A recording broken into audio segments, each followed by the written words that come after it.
Yes, sir. तो peptidoglycan, mute कर लो, किसका बच्चा बोल रहा है? ओके, फिर बोला बच्चा।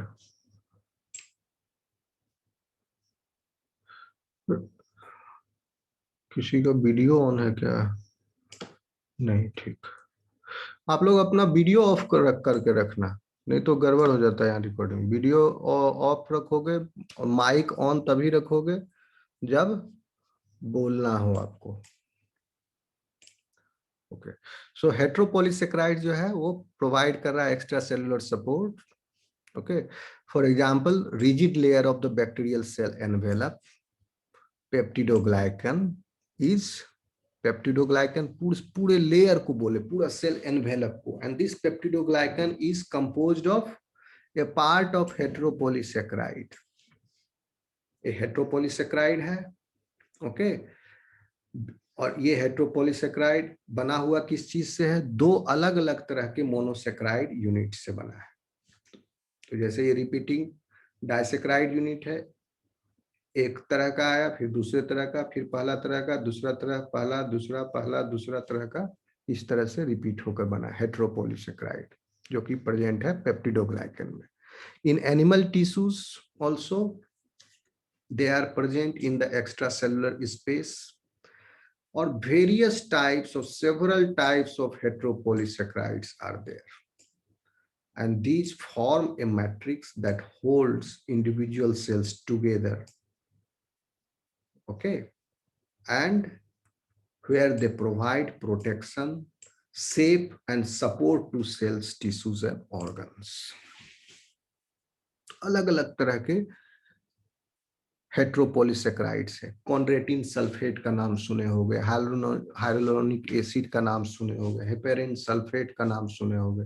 ये सब अलग अलग तरह के हेट्रोपॉलीसेकेराइड्स हैं जो कि कहां पर हैं? In animal tissues in the extracellular space.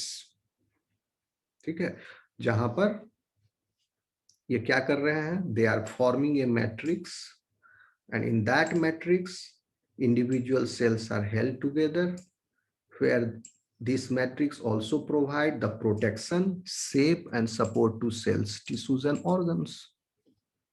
Okay, so unlike protein, ये हम डिस्कस कर चुके हैं कि प्रोटीन में जो है, प्रोटीन का elongation is template dependent. Polysaccharides generally do not have defining molecular weights. Why? Because they are not template. The growing chain of the polysaccharide is not coming from any information. Okay, this difference is a consequence of the mechanisms of assembly of the two types of polymers. दोनों polymer यानी protein भी polymer है, polysaccharide भी polymer है, दोनों का synthesis का mechanism different है, इससे वो आ रहा है। ठीक है, जैसे कि protein are synthesised on a template messenger RNA of a defined sequence and length by enzymes that follow the template exactly. यहाँ भी इंजाइम कर रहा है, लेकिन इंजाइम जो है टेम्पलेट को एग्जैक्टली फॉलो कर रहा है. But for polysaccharide synthesis there is no template, no program is there. So इसका प्रोग्रामिंग कहां पर है? The program, rather the program for polysaccharide synthesis is intrinsic to the enzyme that catalyzes the polymerization of the monomeric units. इस enzyme के रहमो करम पर निर्भर है टोटली, जो इसका पॉलीमराइजेशन कर रहा है, किसका? पॉलीसेकेराइड का. And there is no specific stopping point.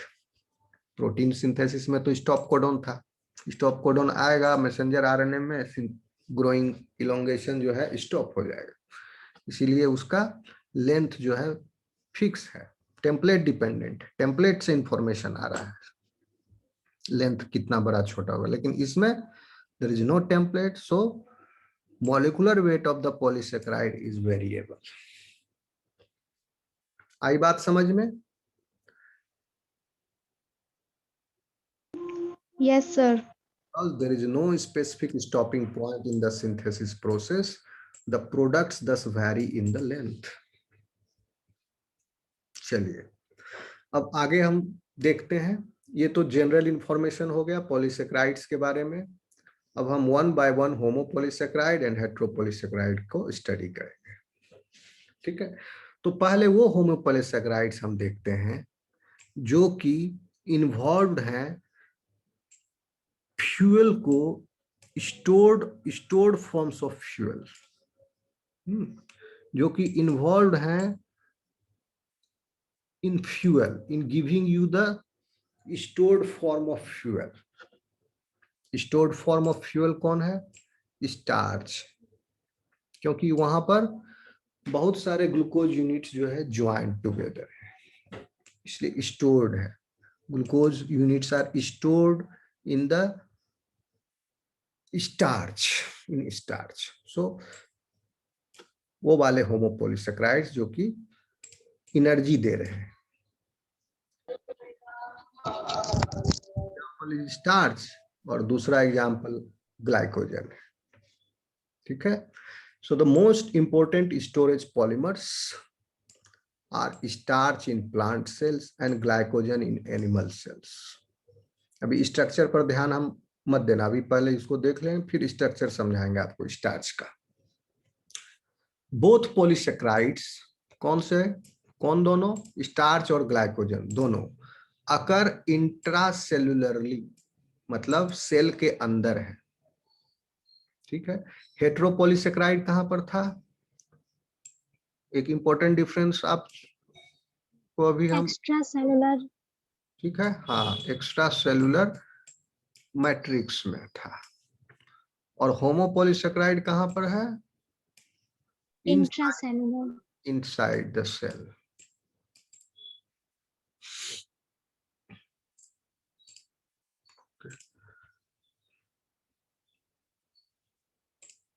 So they are intracellular as, अब सेल के अंदर होगा तो क्या होगा, चूंकि ये पॉलीमर है, लार्ज मॉलिक्यूल है, मैक्रो मॉलिक्यूल बड़ा है, तो इसका सॉल्युबिलिटी जो है घट जाएगा। सो दे अकर एज लार्ज क्लस्टर्स और granules in the cytoplasm. So starch and glycogen molecules are heavily hydrated because they have many exposed hydroxyl groups, ठीक। क्योंकि एक तो ये मैक्रोमोलिक्यूल भी है जो कि इसकी सॉल्युबिलिटी को घटा रहा है, बट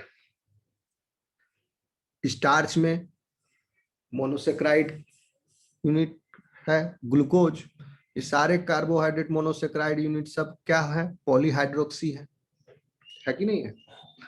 पॉली OH, बहुत सारे OH ग्रुप है। तो in aqueous solution water is also giving OH, तो OH एंड H ये सब हाइड्रोजन बॉन्ड फॉर्म कर लेता है। Hydroxy group coming from the carbohydrate is forming the hydrogen bond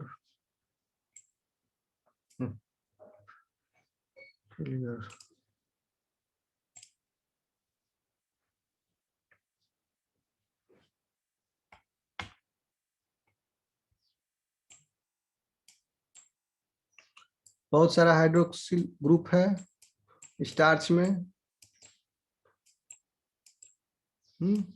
देखो कितने सारे हाइड्रोक्सिल ग्रुप है, ग्लूकोज से ही बना है तो हाइड्रोक्सिल ग्रुप बहुत सारे होंगे। और एक्वस मीडियम में you have H2O, so this will make the hydrogen bond here, इसीलिए ये heavily hydrated होता है स्टार्च और glycogen.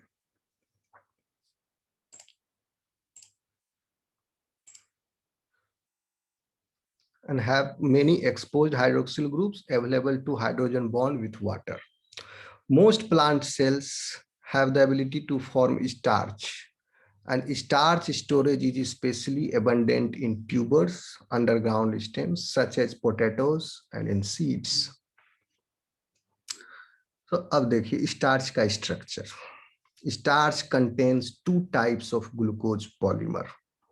One is called amylose and the second one is amylopectin. Figure 7713.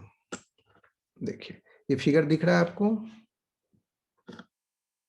Clear दिख रहा है क्या? Yes sir. देखो इसको समझना एकदम जरूरी है आपको, स्टार्च का स्ट्रक्चर, और बहुत ही सिंपल है, देख के घबराओ नहीं इस फिगर को। अगर आप मोनोसेक्राइड डाइसेक्राइड लेक्चर समझ गए हो तो आपको ये आसानी से समझ में आ जाएगा। देखिए this is made up amylose, दो तरह के पॉलीमर हैं। एमाइलोज जो है अनब्रांच्ड है और एमाइलोपेक्टिन जो है वो ब्रांच्ड है।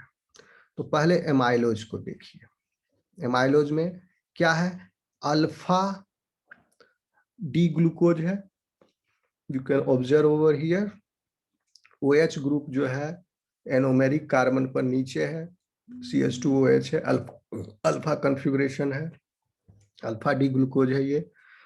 Many alpha D glucose molecules are joined together in a linear fashion and this is not branched. तो जब लीनियर फैशन में ज्वाइंड है मेनी अल्फा ग्लूकोज, तो ग्लाइकोसिडिक बॉन्ड क्या है यहाँ पर? One alpha, alpha 1 to 4, alpha 1 to 4, fourth carbon के हाइड्रोक्सिल ग्रुप के साथ पहले वाला जो मोनोसेक्राइड यूनिट था उसका कार्बोनिल कार्बन का hydroxyl group has formed the bond, here they have condensed, so ये ग्लाइकोसिडिक बॉन्ड है। और ये ग्लाइकोसिडिक बॉन्ड ये रिपीट हो रहा है सेम पूरे चेन में। किसमें? आपके एमाइलोज चेन में। समझ में आई बात? कौन सा बॉन्ड है? अल्फा 1 to 4, ठीक। अल्फा 1 to 4 समझाए तो हैं पिछले क्लास में इतना अच्छे से? समझ में आ रहा है नहीं आ रहा है? या फिर से बता? यस सर, क्लियर है। Yes sir. ठीक है, क्लियर है ना? ठीक, गुड। देखिए अब इसमें आप नोटिस करेंगे कि एक हो गया नॉन रिड्यूसिंग एंड और एक रिड्यूसिंग एंड। रिड्यूसिंग एंड किस तरफ है? जहां पर कार्बोनिल कार्बन फ्री है, okay, is not involve in the bond, glycosidic bond. तो एक एंड पर एक वो फ्री हो गया कार्बोनिल कार्बन, और उसके पीछे वाला fourth carbon is also free, और बीच में जितना भी है 1 and 4 is engaged in the glycosidic bond, okay. So non reducing and भी फ्री है। नॉन रिड्यूसिंग एंड किस साइड हो गया? कार्बन फोर्थ के side. Reducing and carbon, carbonyl carbon जिधर फ्री है।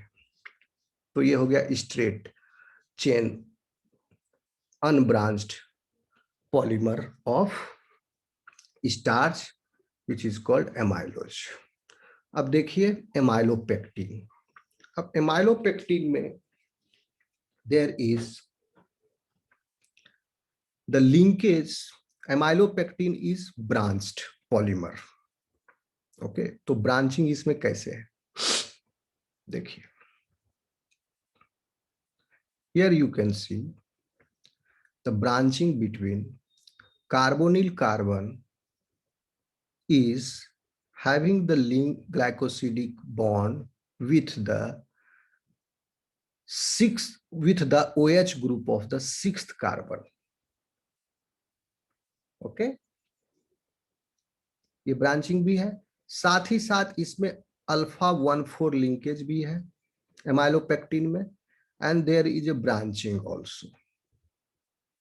You can see alpha 1 to 4 linkage है एक ब्रांच में, एक पॉलीमर में 1 और 4, फिर आगे होगा, और यहाँ पीछे वाला का आया 1, 4, ठीक है, एक पॉलीमर में, and that polymer is branched and joined together via carbon number 6 also with another chain।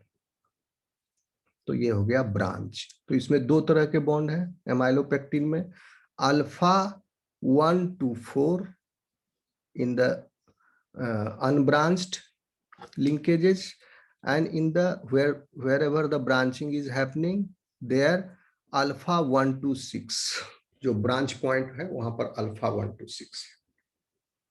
ठीक, तो अब देखिए ये समझ में आया आपको एमाइलोपेक्टिन का? Yes sir. Basically Yes, sir. Yes sir amylose जैसा रिंग है, समझ लो माइलोज जैसा चेन है, एक चेन ये हो गया, और इसी में आप और अलग से जो ऐड कर दिए, यहाँ पर कार्बन नंबर 6 है का OH है, इस कार्बन नंबर 6 के OH से अगर ब्रांचिंग हो गया carbonyl carbon of another polymer is attached carbon number 6 से, तो एमाइलोपेक्टिन। एमाइलोपेक्टिन जो है एमाइलोज के साथ, एमाइलोज पॉलीमर के साथ डबल हेलिकल स्ट्रक्चर फॉर्म कर लेता है। ओके, एंड ये ब्लैक वाला जो है स्ट्रैंड, ये फिगर दिख रहा है आपको, black strand is amylopectin, yes sir दिख रहा। और ब्लू वाला जो है वो अमाइलोज है। तो आप नोटिस करेंगे कि ब्लू वाला जो फाइबर है, पॉलीमर है, it is not branching anywhere, and black वाला जो है it is branching. See, so this is one strand, that strand is continuous with alpha 1 to 4 glycosidic bond, and here you can see the branching has happened at this branch point, alpha 1,6 glycosidic bond is there at this branch point, is this branch, जो red dot दिख रहा है यहाँ पर alpha 1,6 bond है। ठीक है, किसमें? एमाइलोपेक्टिन में, और along the chain alpha 1,4 glycosidic bonds है। ये ऑन ऑफ करना पड़ता है। समझ में आई बात? अब आप यहां नोटिस करेंगे कि चाहे जितना भी ब्रांचिंग है, जितना भी ब्रांचिंग हो, किसमें? अमाइलोपेक्टिन में। आगे ग्लाइकोजन में भी इस कंसेप्ट को आपको समझने में और हेल्प मिलेगा कि आप, क्योंकि सुबह मैंने थोड़ा सा मिस्टेक कर दिया बताने में कि ब्रांचिंग है इसलिए नॉन रिड्यूसिंग एंड कई सारे हैं, एक्चुअली होता उल्टा है, ब्रांचेज हैं बट ब्रांच हुआ तो क्या, कार्बोनिल कार्बन तो इंगेज हो गया कार्बन नंबर 6 से, तो ये जो चेन चल रहा था ग्रोइंग पॉलीमर का चेन, ये यहाँ पर एंड हो गया। ठीक है, ये ब्रांच जो एंड होकर के जुटा है यहाँ पर अल्फा 1,6 बॉन्ड है, तो carbonyl carbon is not available as hemiacetal here, so it has ended up in the condensation with the oxygen hydroxyl group of the carbon number 6, so the hemiacetal group is no more available here, again acetal formation हो गया, इसीलिए यहाँ पर reducing and नहीं है branching में। समझ गए? इसी की वजह से ये स्टार्च भी जो है आपका हो गया नॉन रिड्यूसिंग शुगर, क्योंकि इसमें रिड्यूसिंग एंड बहुत ही कम हो गया। रिड्यूसिंग एंड किस में होगा? जो मेन ब्रांच जो चल रहा है उसका मेन ब्रांच जो है उसमें रिड्यूसिंग एंड होगा, जिसमें अल्फा 1,4 बॉन्ड चल रहा है कंटिन्यूअस, और वो एंड हो गया। जैसे देखिए ये वाला and, this is reducing and. लेकिन अब चूंकि ब्रांच तो एक तरफ ज्वाइंट है, दूसरी तरफ नहीं ज्वाइंट है, तो जिस तरफ नहीं ज्वाइंट है इस तरफ कई सारे एंड आपको दिख रहे हैं, so all these ends are non reducing ends, क्योंकि स्टार्ट कहां से हो रहा है? ये कार्बन नंबर 4 से, क्योंकि इस एंड पर नॉन रिड्यूसिंग एंड है। ठीक है, तो यहाँ पर कार्बन नंबर 4 का OH group is free, so that is why these are the non reducing ends. Okay, और ब्रांचिंग में carbonyl carbon is involve with the hydroxyl group of the 6th carbon of the subsequent of the adjacent monosaccharide unit। समझ में आया ये concept आपको या नहीं समझ में आया? बताओ। Yes, sir. Yes Yes, sir. Yes sir समझ में आया। समझ गया? ठीक, पढ़ देते हैं इसका नीचे का फिगर में क्या लिखा है। Glycogen and starch, A short segment of amylose, a linear polymer of D-glucose residues in alpha 1 to 4 linkage। इसमें alpha 1 to 4 linkage है। A single chain can contain several thousand glucose residues, whereas amylopectin has stretches of similarly linked residues between branch points. Glycogens has the same basic structure but has more branching point than amylopectin. Glycogen का structure बताएंगे तो आप amylopectin का जो structure है वही glycogen का भी स्ट्रक्चर है, बट डिफरेंस क्या है, इसमें ब्रांचिंग पॉइंट जो है 20 या 30 ब्रांचिंग पॉइंट जो है 20 to 30 मोनोसेक्राइड यूनिट्स के बाद आता है in amylopectin, but in glycogen branching point comes after 7 to 8 monosaccharide units. तो ब्रांचिंग ग्लाइकोजन में ज्यादा है, थोड़ी ही दूर पर ब्रांचिंग हो गया, 7 या 8 के बाद ही ब्रांचिंग होने लगा, उसमें 20-30 के बाद ब्रांचिंग हो रहा है, किसमें, अमाइलोपेक्टिन जो कि स्टार्च में है। इसीलिए लिख रहा है glycogen has the same basic structure of the amylopectin but has more branching than amylopectin. B, ये बी फिगर है, बी में क्या देख रहे हैं, अमाइलोपेक्टिन में an alpha 1 to 6 branch point of glycogen और अमाइलोपेक्टिन, यही ब्रांच पॉइंट में जो अल्फा 1 to 6 बॉन्ड है ये कनेक्ट खत्म हो जाएगा ना चल, तो चल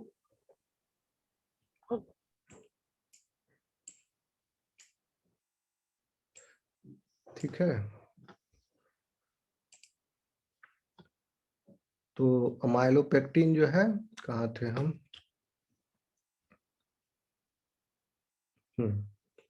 तो एमाइलोपेक्टिन में जो ब्रांच पॉइंट पर लिंकेज है अल्फा 1 to 6, ग्लाइकोजन में भी वही होता है, ब्रांच पॉइंट पर सेम टाइप ऑफ लिंकेज। सी जो है, this figure is a cluster of amylose and amylopectin like that believed to occur in the starch granules.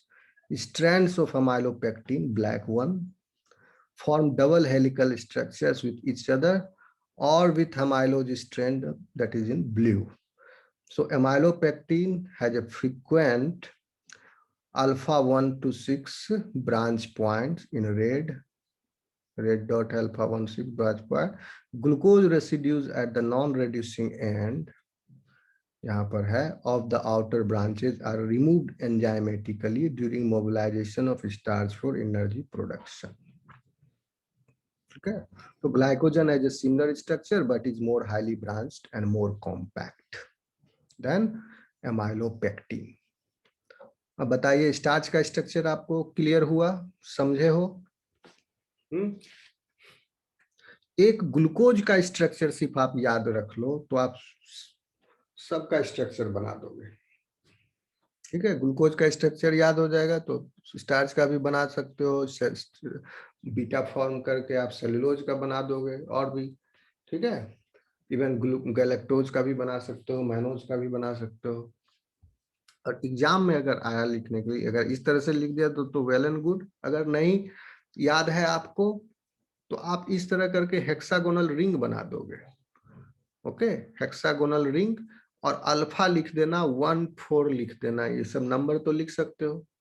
OH, H, CH2OH ये सब छोड़ देना। Yes sir. रिंग बना दिया, यहाँ पर O लिंकेज लिख दिया, अल्फा यहाँ 4 लिख दिया, अल्फा 4 1 4, तो इससे डायरेक्ट समझ में आ जाएगा। और डैश भी दे दोगे, alpha 1 2 4 linkage.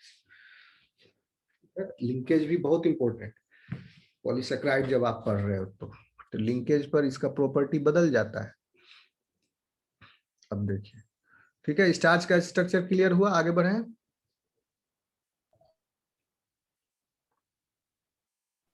Yes sir. Yes sir.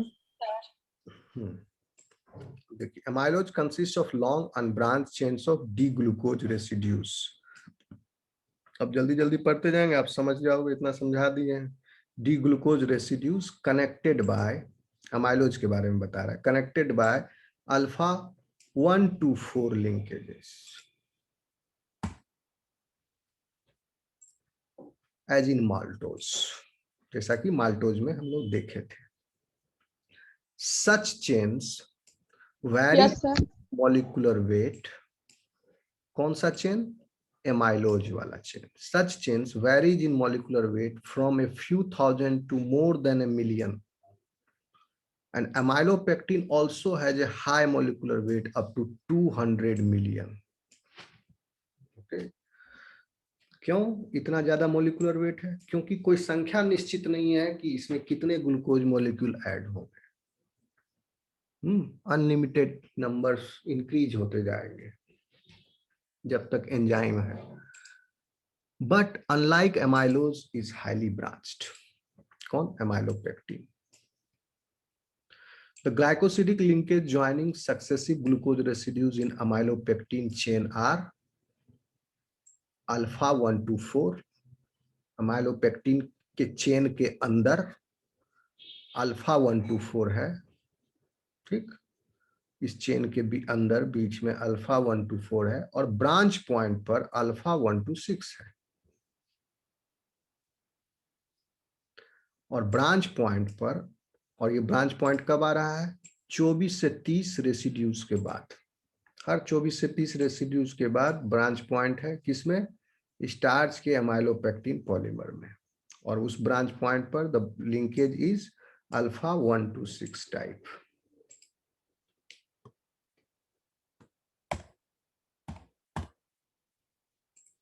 Okay, starch समझ गए आप लोग?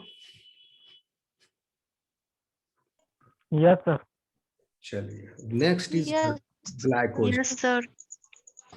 अगला हम लोग ग्लाइकोजन पढ़ते हैं। ग्लाइकोजन भी क्या है? एक तरह का होमोपोलीसेक्राइड है and the function is the storage of fuel, but in animal cells, not in plant cells. Plant cell में स्टार्च था। अब आपको ये फिगर दिख रहा है,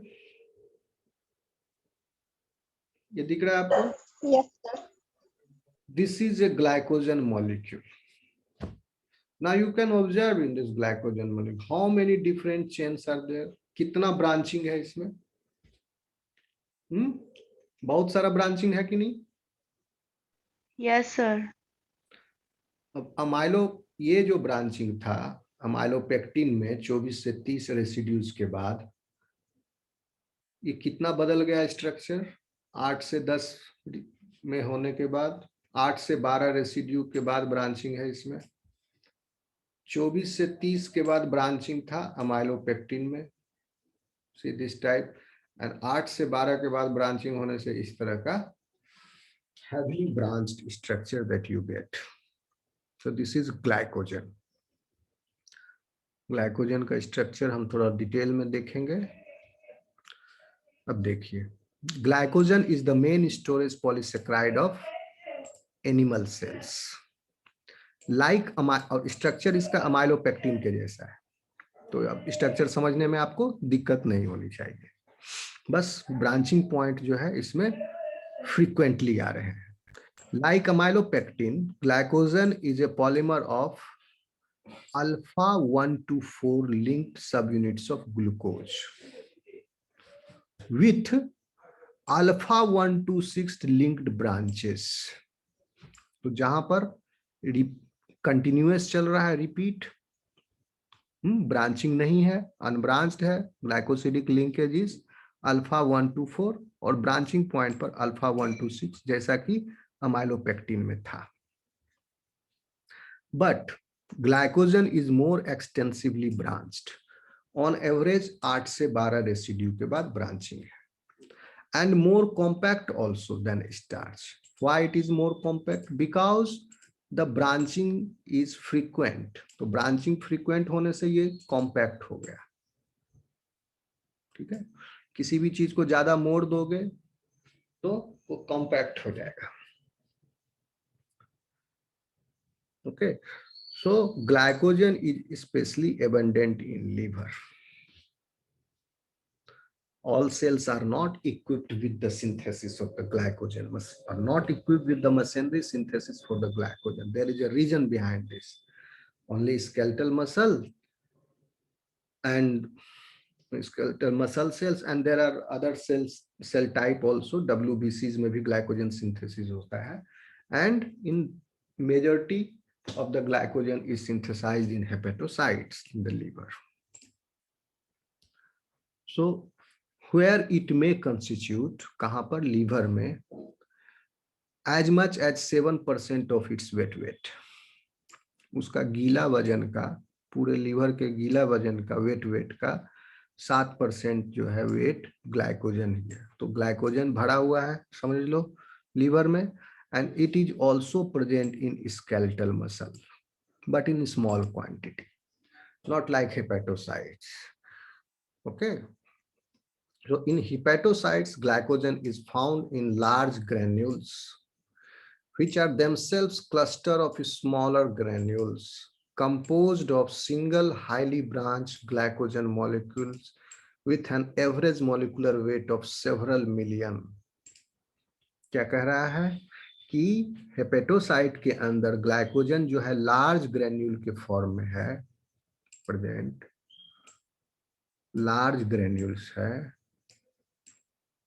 ठीक। लेकिन ये लार्ज ग्रेन्यूल्स भी जो है आर दीज लार्ज ग्रेन्यूल्स, अगर इस लार्ज ग्रेन्यूल्स को हम देखें, so this large granules is itself the cluster of small granules, and each small granule is one glycogen molecule. That one glycogen is highly branched and having molecular weight in several million.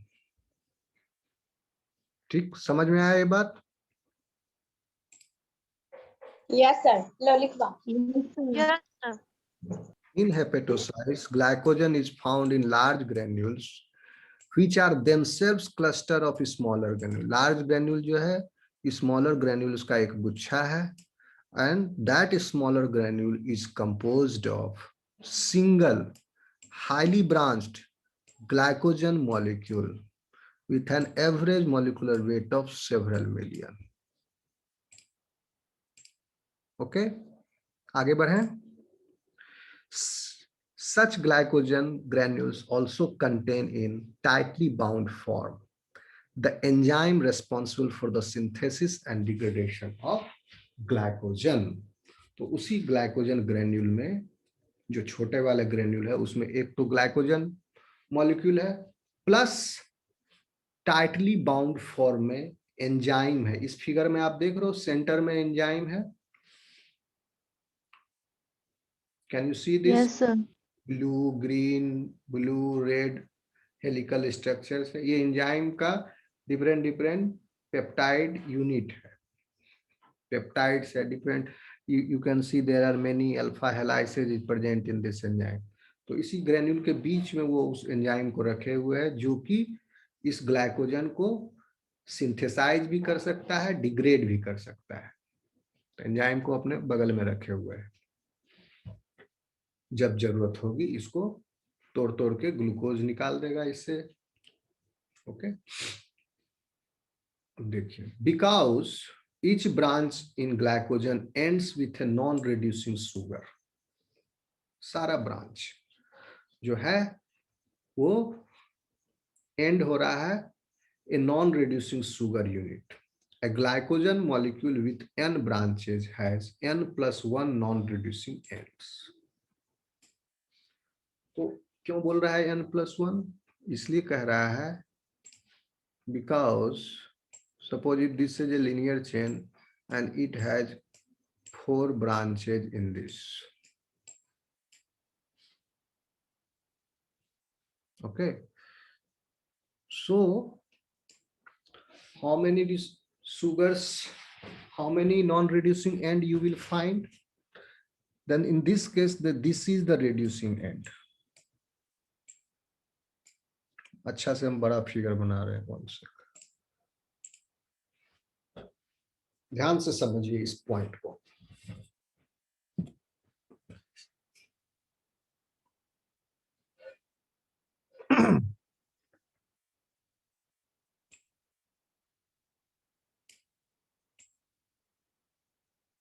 This is the main chain.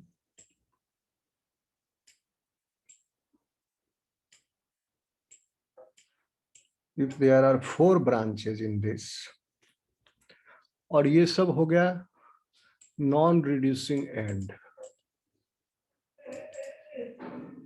4 branch है तो एक non reducing and यहाँ, एक यहाँ, 2 3 and 4 plus ये branch निकला कहाँ? Main branch से.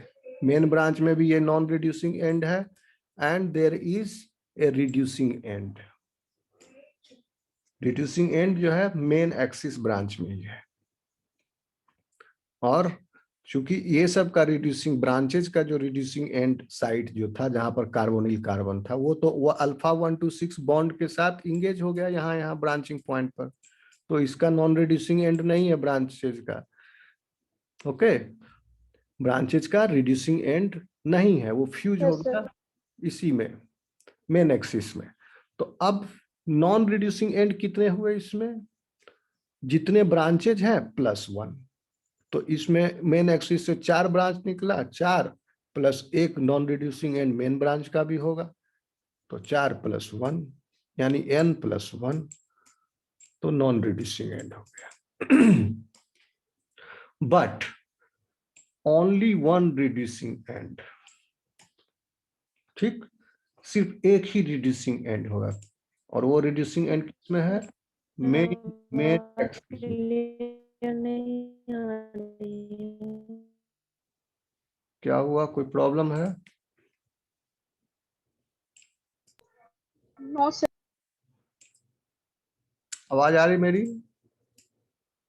Yes, sir. आ रही है। Yes, sir.